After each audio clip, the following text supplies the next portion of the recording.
पापी स्त्री, तेरे गंदे कर्मों की वजह से मैं तेरे घर से जा रही हूँ।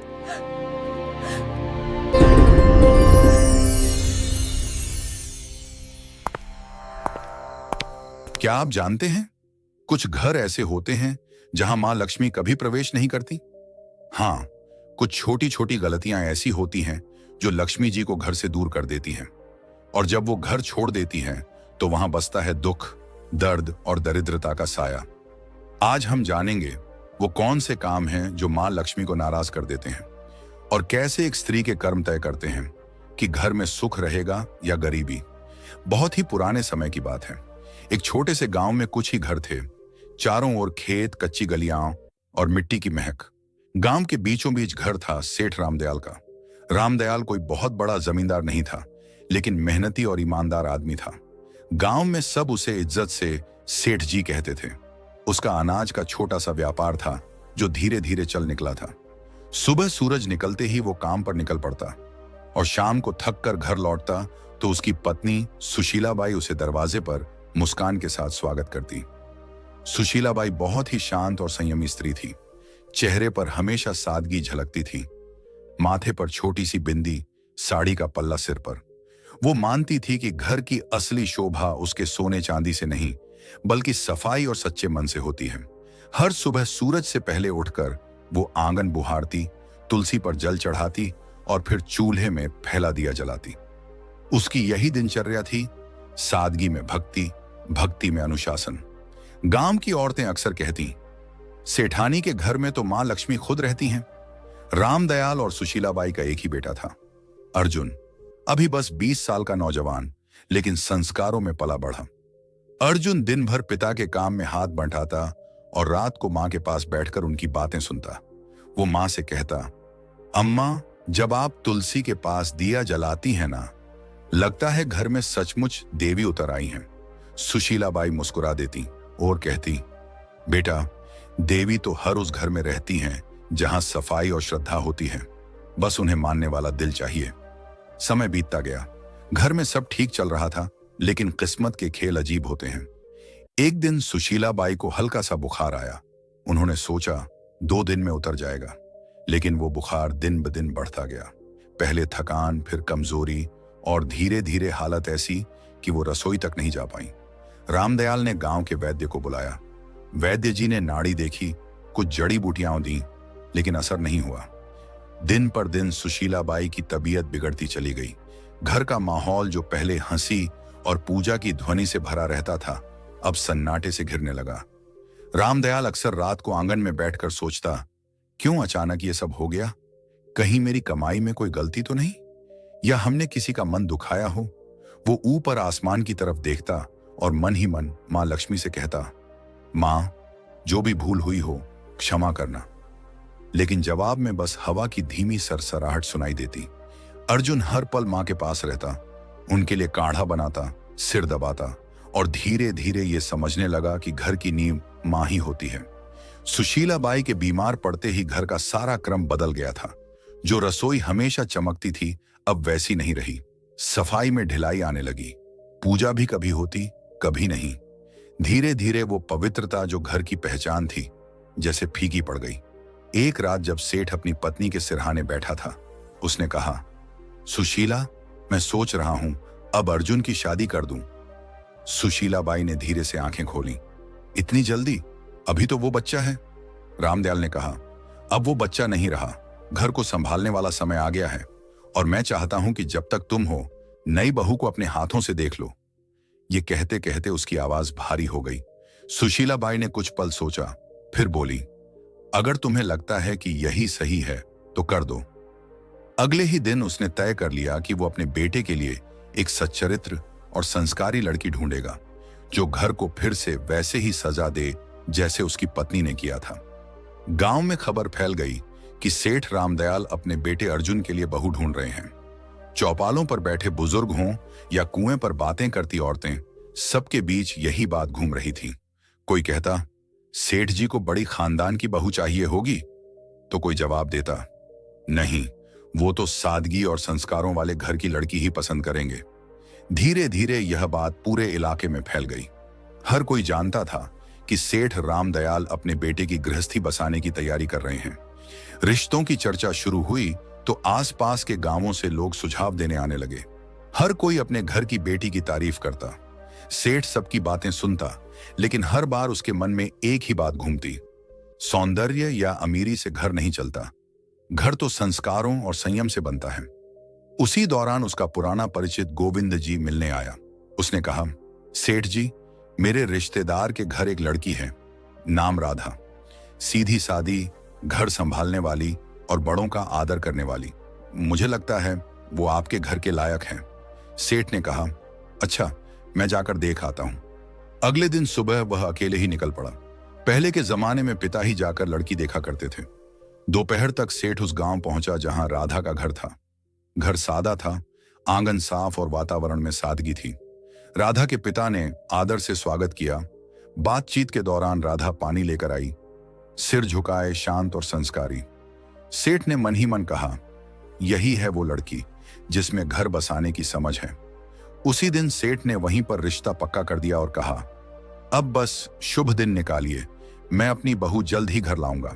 घर लौटकर उसने सुशीला बाई से कहा, मैंने लड़की देख ली, नाम राधा है, स्वभाव बहुत अच्छा है, सूरत में सादगी है, आंखों में आदर झलकता है। सुशीला बाई ने शांत स्वर में कहा, अगर तुम्हें मन से ठीक लगी है तो वहीं सही, लड़की वहीं अच्छी जो घर को अपनाए। सेठ ने सिर हिलाया, मन को सुकून मिला है, लगता है अब घर फिर से बस जाएगा। कुछ ही दिनों में रिश्ता तय हो गया। शुभ मुहूर्त निकला और दोनों घरों में खुशी की लहर दौड़ गई। समय बीता और शादी का दिन आ गया। सादगी से मगर पूरे रीति रिवाजों के साथ विवाह हुआ। राधा अब सेठ रामदयाल के घर की बहू बन चुकी थी। शादी को कुछ हफ्ते बीत चुके थे। घर में नई रौनक थी, सब कुछ जैसे फिर से जीवंत हो उठा था। राधा सुबह जल्दी उठती, आंगन में जल छिड़कती, तुलसी को प्रणाम करती और रसोई में मां अन्नपूर्णा का भोग तैयार करती। सुशीला बाई के चेहरे पर सुकून था। उन्हें लगता था जैसे घर में मां लक्ष्मी खुद आकर बस गई हूं। लेकिन जैसे जैसे दिन बीते, राधा की आदतें बदलने लगीं। वो अब सुबह देर तक सोने लगी और कुछ ही दिनों में आंगन की सफाई का समय बदल गया। पहले सूर्योदय से पहले झाड़ू की आवाज आती थी, अब सूरज ऊंचा चढ़ आता था, तब भी आंगन में बिखरे पत्ते वैसे ही पड़े रहते। एक सुबह सुशीला बाई तुलसी पर जल चढ़ाने निकली तो देखा कि झाड़ू कोने में पड़ी है और राधा अभी तक नहीं उठी। वे कमरे में गईं और धीरे से बोली, बेटी, अब तो सूरज आंगन तक आ गया, उठ जा, घर की रौनक सुबह की सफाई से शुरू होती है। राधा ने उनींदी आंखें खोली और बोली, मां जी, आज बहुत नींद आ रही थी, बस थोड़ा और सोने दीजिए। सुशीला बाई ने कहा, बेटी, देर तक सोने से मन में सुस्ती आती है और जब मन सुस्त हो जाए तो लक्ष्मी जी भी घर का रास्ता भूल जाती है। सुबह की हवा और सूरज की किरणें घर की बरकत होती हैं, इन्हें यूं मत खो। राधा ने हल्की मुस्कान दी, मां जी, मैं कल से ध्यान रखूंगी। लेकिन अगले दिन वही हुआ। सूरज निकला, आंगन में सन्नाटा रहा और तुलसी की मिट्टी सूखी पड़ी थी। कुछ दिनों बाद एक और बात हुई। राधा झाड़ू लगा रही थी, तभी झाड़ू गलती से उसके पैर से लग गई। सुशीला बाई ने देखते ही आवाज लगाई, राधा बेटी, झाड़ू को पैर मत लगाना, ये मां लक्ष्मी का प्रतीक होती है। राधा ने हंसते हुए कहा, अरे मां जी, ये तो बस झाड़ू है, गलती से लग गया, अब इसमें क्या अपशकुन। सुशीला बाई ने झाड़ू उठाकर दीवार के पास रखते हुए बोला, बेटी, यही तो गलती है। जब इंसान छोटी बातों को हल्के में लेता है तब बड़ी बरकतें उससे रूठ जाती हैं। झाड़ू सिर्फ सफाई का औजार नहीं, ये लक्ष्मी जी का आशीर्वाद है जो गंदगी दूर करती है। राधा ने हल्के स्वर में कहा, मां जी, आप भी ना हर चीज को पूजा बना देती हैं। सुशीला बाई मुस्कुराई, मगर आंखों में चिंता उतर आई। धीरे धीरे राधा का ध्यान घर की सफाई और रसोई से हटने लगा। एक रात वह खाना बनाकर थक गई और झूठे बर्तन चूल्हे के पास ही छोड़कर सोने चली गई। आधी रात को जब सुशीला बाई पानी पीने उठी तो देखा कि रसोई में झूठे बर्तनों का ढेर लगा है। सुबह उन्होंने राधा से कहा, बेटी, रसोई मां अन्नपूर्णा का घर है, वहां गंदगी छोड़ना ठीक नहीं, रात की गंदगी से नकारात्मकता पनपती है। राधा ने कहा, मां जी, आप तो बस चिंता करती रहती हैं, मैं साफ कर दूंगी ना अभी। सुशीला बाई ने गहरी सांस लेकर कहा, बेटी, जो काम शाम का हो उसे सुबह तक टालना बरकत को टालना है। साफ रसोई से ही सुख का आरंभ होता है। राधा ने कुछ नहीं कहा, पर उसके चेहरे पर थकान और अनिच्छा साफ झलक रही थी। शाम का समय था, सूरज ढल चुका था और घर में दिया जलाने का वक्त था। तभी राधा ने झाड़ू उठाई और आंगन बुहारने लगी। सुशीला बाई ने तुरंत आवाज लगाई, राधा, शाम को झाड़ू नहीं लगाते बेटा, इस वक्त मां लक्ष्मी घर में प्रवेश करती हैं। राधा ने बिना रुके कहा, मां जी, जब दिन में वक्त नहीं मिलता तो शाम को ही सफाई करनी पड़ती है, इससे क्या फर्क पड़ता है? सुशीला बाई दरवाजे पर खड़ी होकर बोली, फर्क पड़ता है बेटी, शाम को झाड़ू लगाने से लक्ष्मी जी का आशीर्वाद बाहर निकल जाता है। बरकत सिर्फ कमाई से नहीं आती, आदतों से आती है। राधा ने झाड़ू एक ओर रख दी और बोली, मां जी, मैं आपकी इज्जत करती हूं, पर अब जमाना बदल गया है, लोग ये सब बातें नहीं मानते। सुशीला बाई ने शांत स्वर में कहा, बेटी, जमाना बदल सकता है, लेकिन घर की नींव नहीं। जो परंपरा से जुड़ा रहे वही स्थिर रहता है। कुछ दिन बाद एक और घटना हुई। राधा ने खाना खत्म होने के बाद झूठे बर्तन चूल्हे के ऊपर रख दिए। जब सुशीला बाई ने देखा तो बोली, बेटी, चूल्हा मां अन्नपूर्णा का आसन है, वहां झूठे बर्तन नहीं रखे जाते। राधा ने बिना ऊपर देखे कहा, मां जी, मैं बस जगह की कमी से रख दिए थे, बाद में धो दूंगी। सुशीला बाई ने कहा, रसोई में पवित्रता सबसे जरूरी है। अगर चूल्हे पर गंदगी होगी तो लक्ष्मी जी की कृपा भी घट जाएगी। राधा ने मुस्कुराते हुए कहा, मां जी, हर चीज में देवी ढूंढना बंद कीजिए। खाना तो मैंने बना ही दिया ना, अब थोड़ी देर में सब साफ हो जाएगा। सुशीला बाई ने कोई जवाब नहीं दिया। उनके चेहरे पर निराशा थी, मगर मन में अब भी उम्मीद थी कि शायद एक दिन राधा इन बातों का अर्थ समझ लेगी। धीरे धीरे घर का माहौल बदलने लगा। पहले जहां सुबह पूजा की घंटी बजती थी, अब सन्नाटा रहता था। तुलसी के पास मिट्टी सूख गई थी, दीपक बुझा रहता था।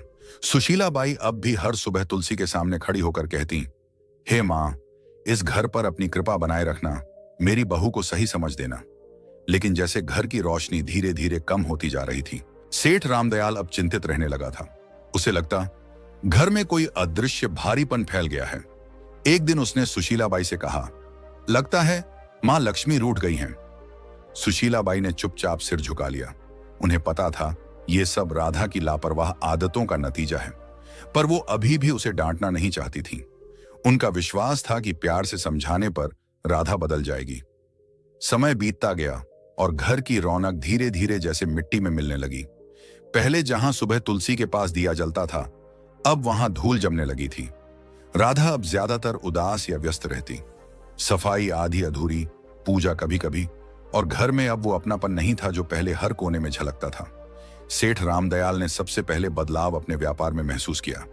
पहले जो सौदे फायदेमंद रहते, अब घाटे में जाने लगे। गोदाम में अनाज में कीड़े लग गए, कुछ सौदे अटक गए और पुराने ग्राहक धीरे धीरे दूर होने लगे। सेठ कई रातें जागकर हिसाब किताब देखता, मगर समझ नहीं पाता कि गलती कहां हो रही है। एक शाम उसने सुशीला बाई से कहा, सुशीला, अजीब बात है, अब काम में मन नहीं लगता, जैसे बरकत कहीं गुम हो गई हो। सुशीला बाई ने धीमे स्वर में कहा, बरकत तब गुम होती है जब घर की पवित्रता कम होने लगे। मां लक्ष्मी वहां नहीं टिकती जहां गंदगी और लापरवाही घर कर जाए। सेठ ने गहरी सांस ली। तू कहना चाहती है कि... वो आगे नहीं बोला, लेकिन दोनों की नजरें एक ही दिशा में उठीं, राधा की ओर। राधा भी ये सब देखती थी, पर उसे लगता कि ये बस समय की मार है। एक दिन जब सेठ गुस्से में बोला, हर काम उल्टा क्यों हो रहा है, तो राधा ने कहा, पिताजी, ये सब अंधविश्वास है, व्यापार में उतार चढ़ाव तो होते रहते हैं। सेठ ने आंखें तरेरी। तू नहीं समझेगी बहू, जब घर की औरतें रीति भूल जाती हैं, तब घर की बरकत खुद रास्ता भूल जाती है। उस दिन के बाद से माहौल और भारी हो गया। घर में छोटी मोटी चीजें टूटने लगीं। राधा ने ध्यान देना बंद कर दिया था। झाड़ू वहीं कोने में पड़ी रहती, रसोई में बर्तन कभी साफ नहीं रहते। सुशीला बाई अब ज्यादातर चुप रहने लगी थी। वो हर शाम तुलसी के पास बैठकर मन ही मन कहती, हे मां, अब कुछ तू ही कर। एक रात तेज हवा चली और आंगन में रखा दीपक बुझ गया। उसी पल गोदाम से खबर आई, सेठ जी, आग लग गई। सेठ दौड़ा, पर बहुत देर हो चुकी थी। गोदाम का आधा अनाज जल चुका था। गांव वाले कहते, ऐसा तो पहले कभी नहीं हुआ था। रामदयाल वहीं बैठ गया, माथे पर हाथ रखकर बोला, लगता है मां लक्ष्मी ने सच में मुंह मोड़ लिया है। घर लौटते समय उसकी आंखों में आंसू थे। उस रात घर में कोई नहीं बोला। सेठ के दिल में पहली बार यह एहसास बैठ गया था, अब अगर कुछ नहीं बदला तो इस घर की खुशियां कभी वापस नहीं आएंगी। सेठ की मेहनत, नाम और इज्जत सब एक साथ डूब गए। घर का माहौल भी अब बदल चुका था। पहले जहां हर सुबह पूजा की घंटी और तुलसी की खुशबू होती थी, अब वहां सन्नाटा था। सेठ रामदयाल दिन रात चिंताओं में डूबा रहता। रात को अक्सर बरामदे में बैठकर बुदबुदाता, मां लक्ष्मी, कहां चली गई तू? एक शाम सेठ घर लौटा, चेहरा गुस्से से लाल था। वह आंगन में बैठ गया और एकदम से बोला, बस अब और नहीं सह सकता मैं ये सब। सुशीलाबाई चौंकी। क्या हुआ जी? सेठ ने जोर से कहा। क्या बताऊं, सब खत्म हो गया। मेहनत, इज्जत, कारोबार सब झलकर राख हो गया। और मैं जानता हूं ये सब किसकी वजह से हुआ है। उसकी नजर राधा पर टिक गई, जो पास ही खड़ी थी। राधा सकपका गई, धीमे स्वर में बोली, पिताजी, मुझसे क्या गलती हुई है? मैं तो हर दिन अपने काम करती हूं। सेठ का स्वर भारी और कांपता हुआ था। काम? तूने घर का रूप बदल दिया बहू। न सफाई, न श्रद्धा, न सुबह का दीपक। जब औरत घर की मर्यादा भूल जाए तो लक्ष्मी जी भी उसका साथ छोड़ देती है। जिस दिन तू इस घर में आई, उसी दिन से बरकत घटने लगी। राधा की आंखें भर आईं। वो रोते हुए बोली, मैंने किसी का बुरा नहीं चाहा पिताजी। मैंने बस अपने ढंग से जीने की कोशिश की। अगर पूजा में देर हो जाए या सफाई में कमी रह जाए तो क्या सारी विनाश की जड़ मैं ही हूं? सेठ गुस्से से उठा और बोला, हां, क्योंकि घर की नींव औरत के कर्मों से टिकती है। अगर वो ही ढीली हो जाए तो पूरा घर ढह जाता है। तेरे आने के बाद से न शांति बची न बरकत। अब मैं तुझे कुछ और नहीं कह सकता, बस इतना कि इस घर से जा। राधा, जा और अपने कर्मों पर खुद विचार कर। राधा स्तब्ध रह गई। उसने कांपती आवाज में कहा, मां जी, आप तो कुछ कहिए। क्या सच में मेरी ही वजह से यह सब हुआ? सुशीलाबाई की आंखों में आंसू थे, लेकिन शब्द नहीं निकले। राधा के गालों पर आंसू लुढ़क पड़े। सेठ ने कड़क स्वर में कहा, अब इस दहलीज को पार मत करना जब तक मन और घर दोनों पवित्र न हो जाएं। राधा ने बिना कुछ बोले सिर झुकाया। उसने धीरे से दहलीज पार की, वही दहलीज जहां से कुछ महीने पहले उसने पहली बार कदम रखा था। और राधा बिना कुछ कहे, बिना किसी सामान के, आंसुओं से भीगी साड़ी में उस घर से निकल गई। कदम भारी थे, लेकिन मन में एक संकल्प जल रहा था। अब वो मां लक्ष्मी से क्षमा मांगेगी, चाहे इसके लिए उसे खुद को मिटाना ही क्यों न पड़े। रात ठंडी थी, रास्ता सुनसान। गांव से बाहर निकलते ही घना जंगल शुरू हो गया। पेड़ों की छांव में चांद की किरणें भी मुश्किल से पहुंचती थीं। वह एक पुराने बरगद के नीचे बैठ गई। आंसू रुक नहीं रहे थे, मगर भीतर एक अजीब सी दृढ़ता थी। उसने हाथ जोड़कर कहा, मां, जब तक आप दर्शन नहीं देंगी, मैं ना अन्न ग्रहण करूंगी ना जल। रात बीती, दिन निकला। भूख ने शरीर तोड़ दिया, पर उसका मन और मजबूत होता गया। तीसरे दिन जब सूरज ढलने को आया तो चारों ओर अचानक हल्की रोशनी फैलने लगी। राधा ने आंखें खोली। सामने सुनहरी आभा थी और उस आभा से निकला एक दिव्य स्वर, राधा। वह कांपते हुए उठी। मां लक्ष्मी, क्या सच में आप मेरे सामने हैं? मां लक्ष्मी मुस्कुराई। उनका चेहरा प्रकाश से भरा था। हां बेटी, मैं आई हूं। तेरा आह्वान सच्चा था। तेरी पश्चाताप ने मुझे यहां खींच लाया। पर बता, तू दुखी क्यों है? राधा जमीन पर झुक गई, आंसुओं से भरे स्वर में बोली, मां, मुझसे बहुत गलती हुई। मैंने आपकी परंपराओं को अनदेखा किया, सासू जी की बातों को पुरानी मान्यता समझा, और अब मेरे कारण सब नष्ट हो गया। कृपा कर बताइए मां, आखिर मैंने कौन कौन सी भूल की? मां लक्ष्मी का स्वर मधुर था लेकिन गंभीर। बेटी सुन, जब कोई स्त्री इन गलतियों को करती है, तब मैं स्वयं उस घर से दूर चली जाती हूं। फिर उन्होंने अपनी उजली हथेली उठाई और एक एक करके बताया। पहली गलती, उन्होंने कहा, जब कोई स्त्री झाड़ू को पैर से लगाती है तो वह मां लक्ष्मी का अपमान करती है, क्योंकि झाड़ू ही स्वच्छता और समृद्धि का प्रतीक है। दूसरी गलती, जब झूठे बर्तन चूल्हे पर रखे जाते हैं तो अन्न की देवी मां अन्नपूर्णा नाराज होती हैं। जहां अपवित्रता रहती है वहां मैं प्रवेश नहीं करती। तीसरी गलती, जब दहलीज पर बैठकर भोजन किया जाता है तो वह स्थान जो स्वागत और आशीर्वाद का होता है अशुद्ध हो जाता है। मैं दहलीज से लौट जाती हूँ।